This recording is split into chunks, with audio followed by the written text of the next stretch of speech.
Hey there, sports fans, Ribbo here for Caravel Gaming. Short video for you today.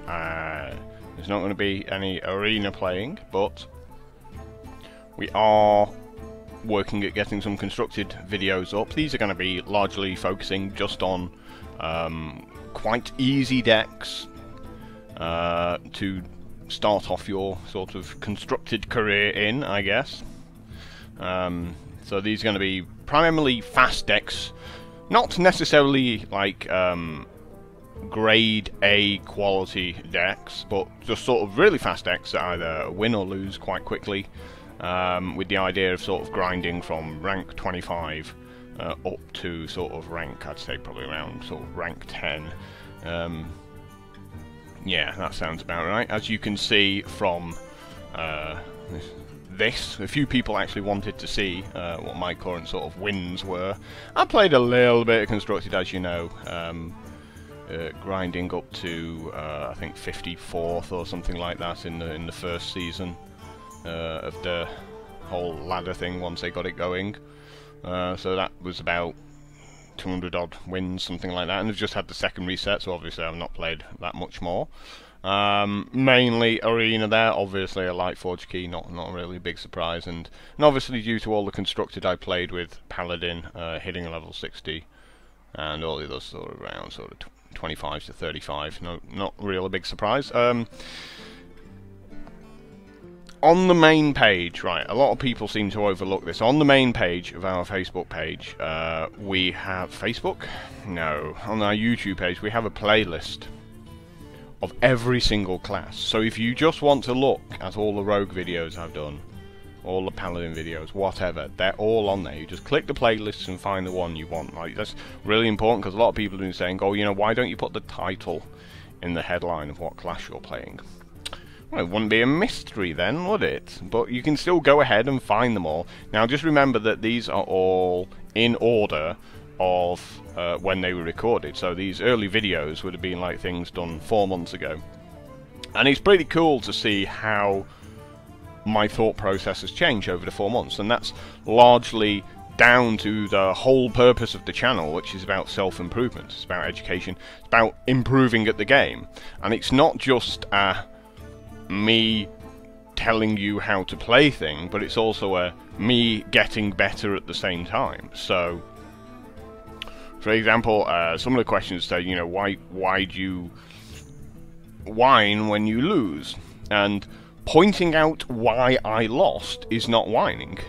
It's saying why I lost, because one of the problems a lot of people have when they play a game is that when they win at that game, they assume that they've got no problems, and when they lose at a game they assume they must have problems because they lost them. But sometimes you can play perfectly and lose because you just didn't draw the good cards. So if I say, you know, I lost this game purely because I didn't see any of my 3 consecrations in the top 15 cards. If I see one of my consecrations like clears the board, blah, and that's it, you know, that's not whining, that is explaining the reasons why I lost. So I might have played perfectly with the cards I was offered, for example, but was unable to win because of not doing a consecration. Likewise, if I win a game and I make mistakes, I'll say, okay, I made these mistakes, I shouldn't have made these mistakes, my opponent did not punish me.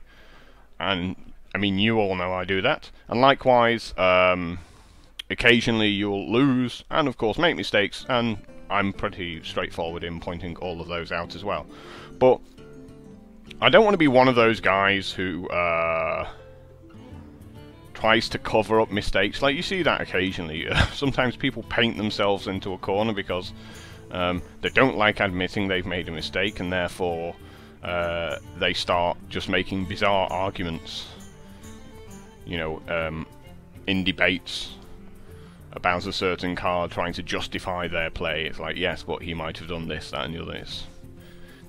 You know, if something's clearly a wrong play, I'll try and point it out, and likewise, if I don't see something, because, you know, it turns out I'm not perfect, nobody is, then all you have to do is point it out as well, and that's fine. It'll go in the chat, and everyone's happy.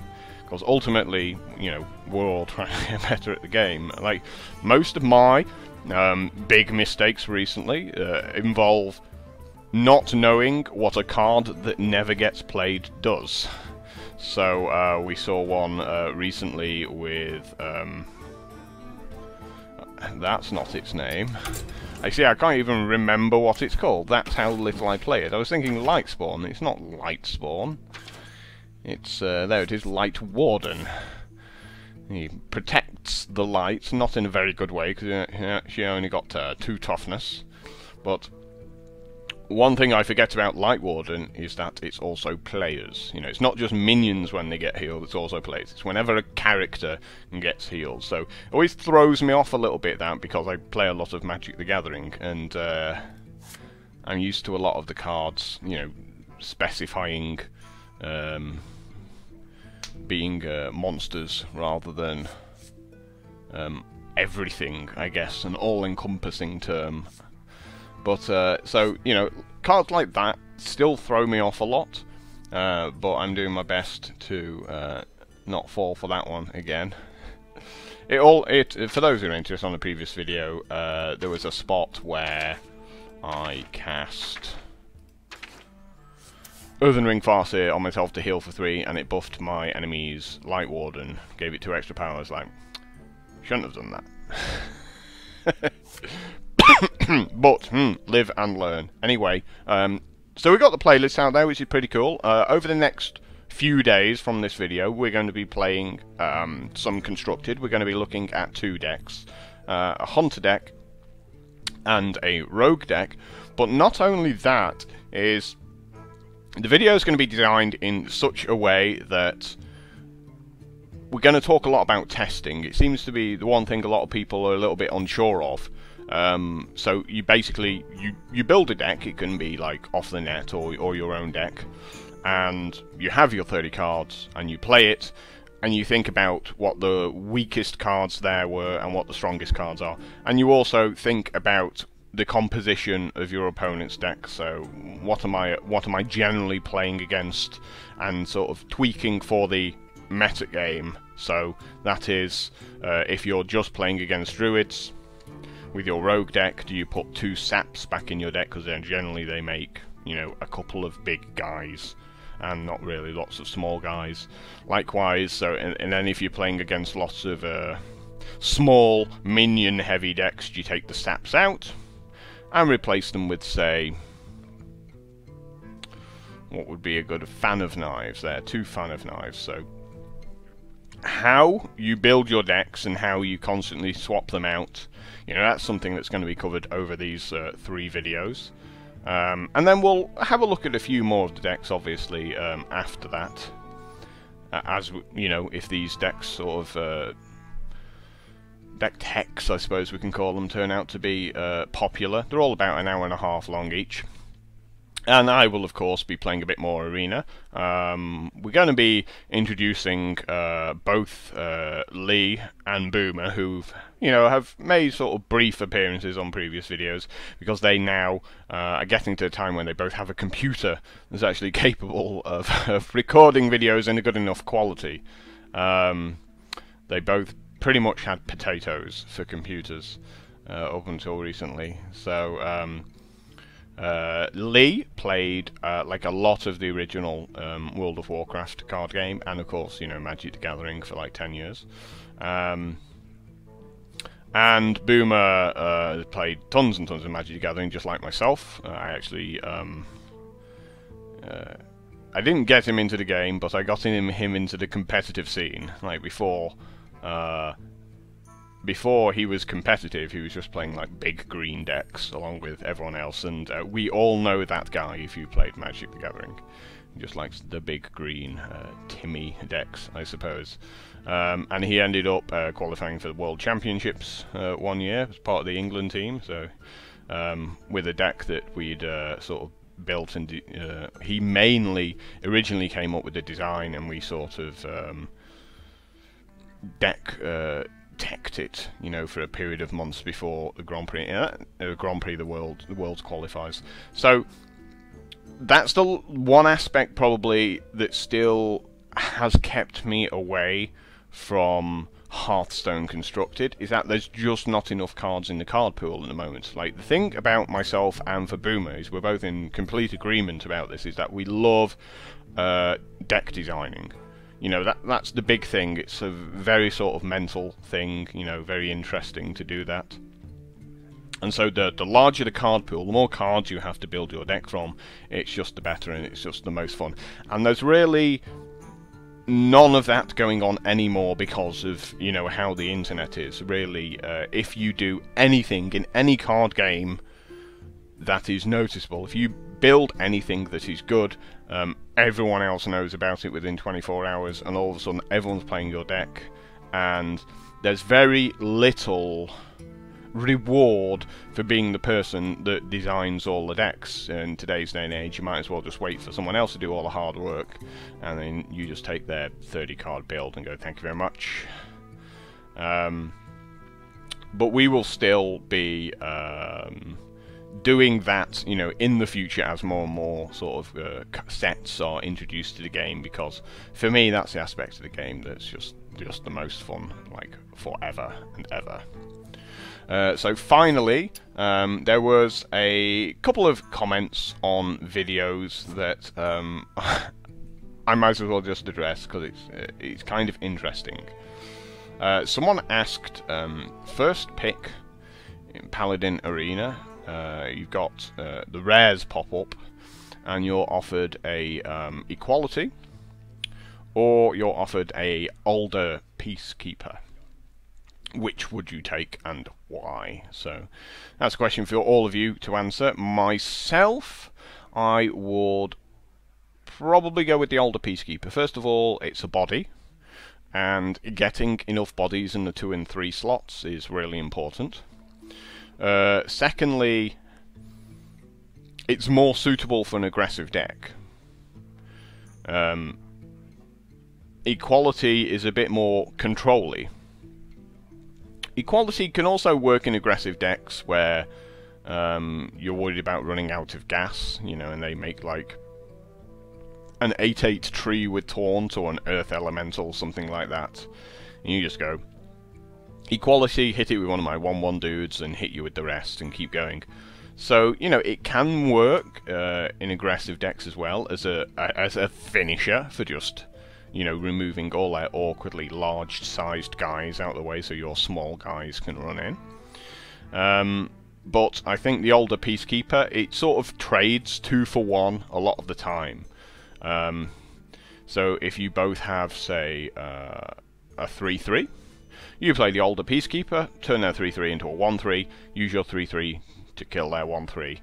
And you're left with now a 3/2 and a 3/3, and they've got nothing. So, you know, it trades 2 for 1 a lot of the time, which is really awesome, and I think like a much better first pick. Obviously, as a 30th card, there's going to be a lot of situations where you go, you know what, I really want an equality because my deck's actually probably a little bit too fast.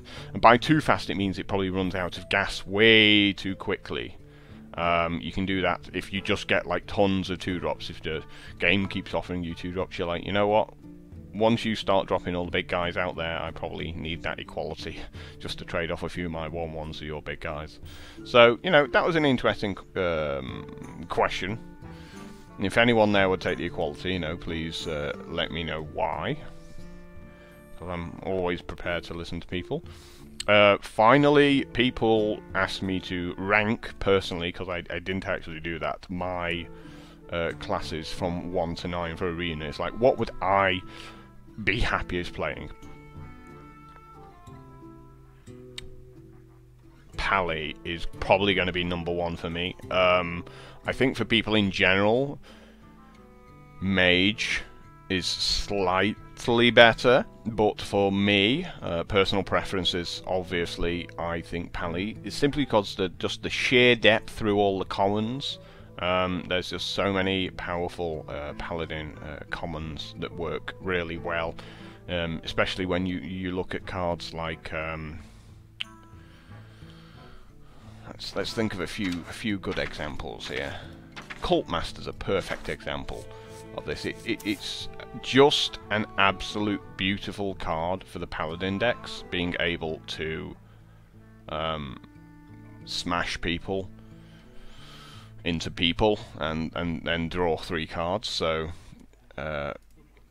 why not? You know, why not have cards like Cult Master when they turn up, and Sheer Depth, which I'm just having a quick look through the other ones, at the Pally specific ones. I mean, if we actually have a look here at the specific Paladin cards, so like even cards like Hand of Protection, in the right situation in aggressive decks, this is 1 mana for a removal spell. So, you know, they have a 4/4, you have a 4/4, Hand of Protection, your guy, beat it up. So 1 mana, deal 4 damage some of the times. So even like some of the weaker cards have, and likewise, same thing with Humility. You both have a 4/4, you turn theirs into a 1/4, and you smash it in the face. So in the aggressive decks where you always have the minions on the board, like a lot of the Paladin cards actually gain a fair chunk of value.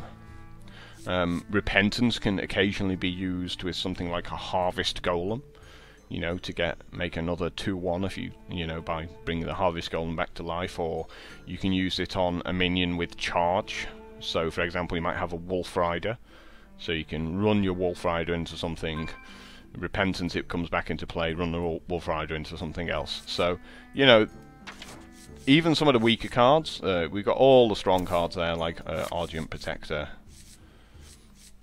the older Peacekeeper, even though it's rare. Obviously the True Silver Champion, because it's ridiculous. Blessing of Kings, Consecration, Hammer of Wrath. Like, you look through all of the commons,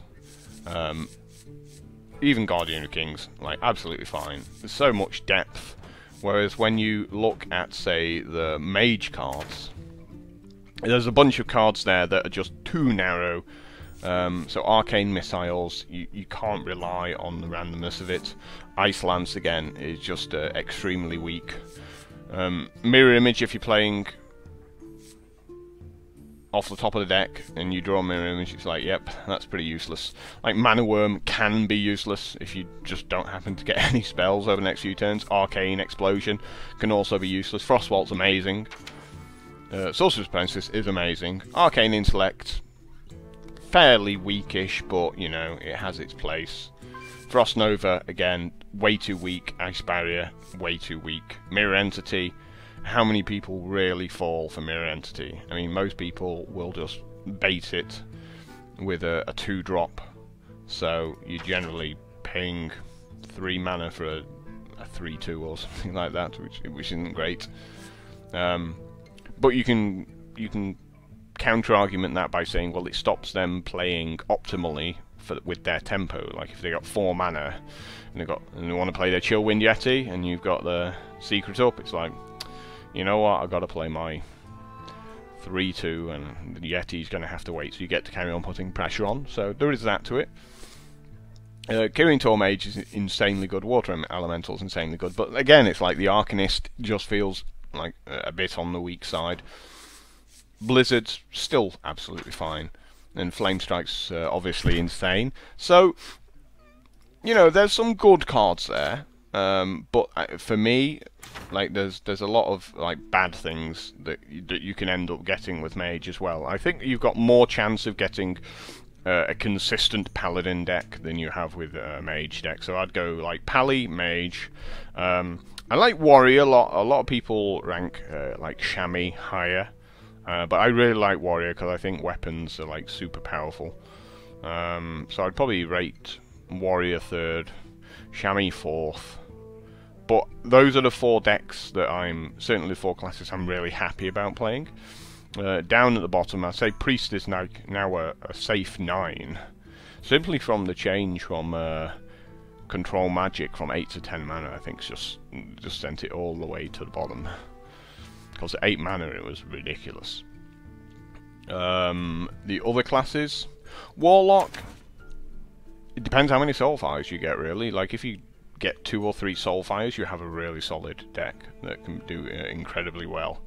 If you get no Soulfires, you probably really struggle to like keep the tempo in games like that. Hunter, comes purely down to how many Unleash the Hounds and cards that benefit from Unleash the Hounds you get. So we saw in one of my videos where you can go like Buzzard, Unleash the Hounds, draw 3 cards, or Scavenging Hyena, Buzzard, draw 3 cards, and end up with, what will it be, 2, 4, 6, and 8 to 5 Scavenging Hyena at the end of it. So stuff like that is ridiculous. But if you don't get the interactions with the beasts, as I did with a couple of my Hunter decks, where I just got my cards and went, do we have anything that busts beasts here? No. Okay. I guess I'm not getting more than like 6 wins with this deck, even through playing perfectly. Druid purely comes down to 2 cards for me, whether you do well with Druid, and you should all know what those 2 cards are. One of the cards is, of course, Swipe, because, you know, it's just unbelievably brutal, this card. Just beautiful, the things you can do with that. Like, sometimes if you get like just 1 spell power minion, you can end up swiping them for 5 and doing 2 damage to all their guys and killing them, which is crazy good. And the other card, of course, for Druid, which is in the common slot, is Druid of the Claw. Like, if you get like multiple Druids of the Claw, it's very hard for you to lose games like that, just going 4-6, 4-6, 4-6, all with Taunt. The fact that Fen Creeper is a 3-6 with Taunt is a huge difference to being a 4-6 with Taunt. That extra 1 power makes just a ridiculous amount of difference to winning and losing, so far as how you trade off with all your opponent's minions. A couple of Ironbark Protectors probably also like absolutely fine, but I think like a good Druid deck actually requires epics. So, you know, these guys here, like Ancient of Law and Ancient of War, like if you get those, then you just start thinking, yeah, I can get to 12 wins. Like having a 5-10 with Taunt is ridiculous. More so than having, say, the Chamois equivalents. Like Earth Elemental, 7-8, I would rather have the 5-10 with Taunt, because the 5 power still pretty much kills everything your opponent's playing, and anything it doesn't kill, you know, you can just swipe away or whatever at the end there. Of course, the Chamois card that I think sends a lot of decks into overdrive there is Fire Elemental. Like if you get, say, 4 Fire Elementals, you can just build a deck that's just meant to survive until then. Likewise, if you get a deck with like 2 Lightning Storms or something like that. But the thing about Lightning Storm is that Pally pretty much has the same card, fundamentally in Consecration, but it's in the common slot, which is why, you know, I really like Pally there.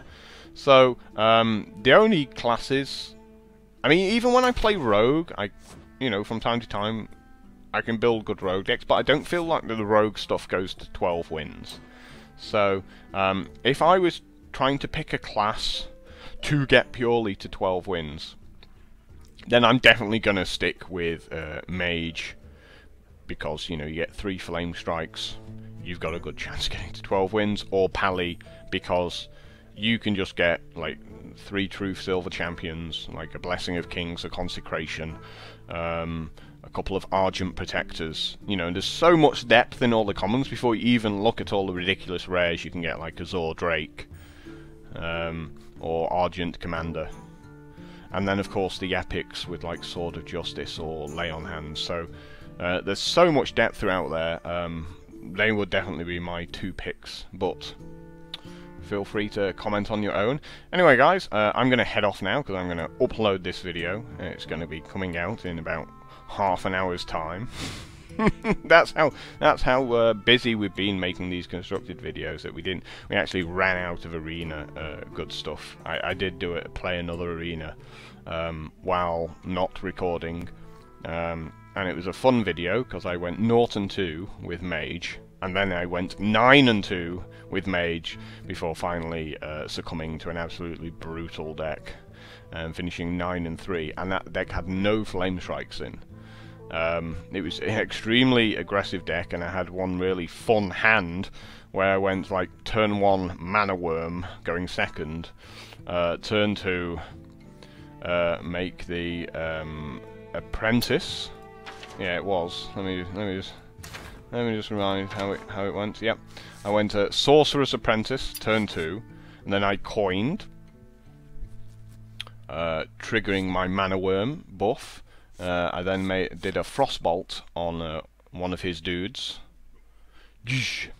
and the mana worm became like 3/3 and beat him up. And the next turn I went like mirror image, arcane missiles, and this mana worm went to like 5/3 at that point and just beat him up. I ended up getting a turn 5 kill with the deck with just this ridiculously large mana worm, which is really funny.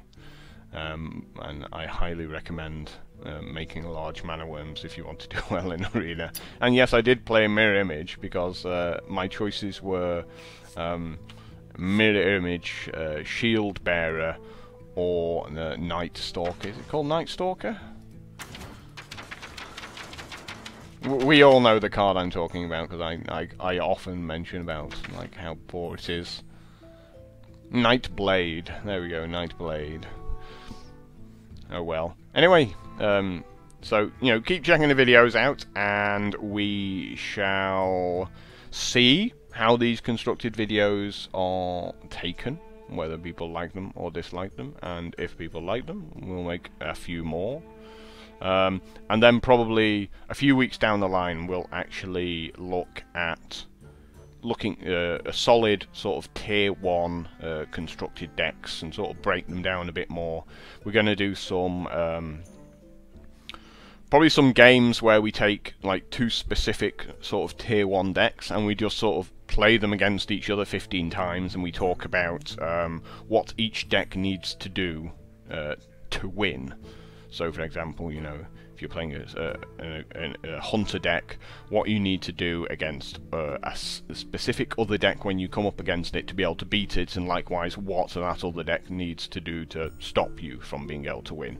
In other words, don't dump out 6 guys when you know he's got Unleash Your Hounds. You know, not just simple stuff like that, but hopefully hopefully that'll all be popular. Like I said, you know, you're going to see some videos from Boomer and from Lee, so just because it's not my name at the start of the video doesn't mean you shouldn't watch it, because they're both like pretty competent at the game, and most importantly is that we're all trying to improve, because I've not played much constructed either. Well, yeah. As you're all well aware, I just love Arena. Like, Arena's just heavenly. Yeah. Anyway, let's wrap this video up, and our normal service will be resumed as of tomorrow. And for all of you who are gonna miss out on me playing Arena tonight, you know, c'est la vie. Life sucks, then you die, I guess. So until next time, ta-da.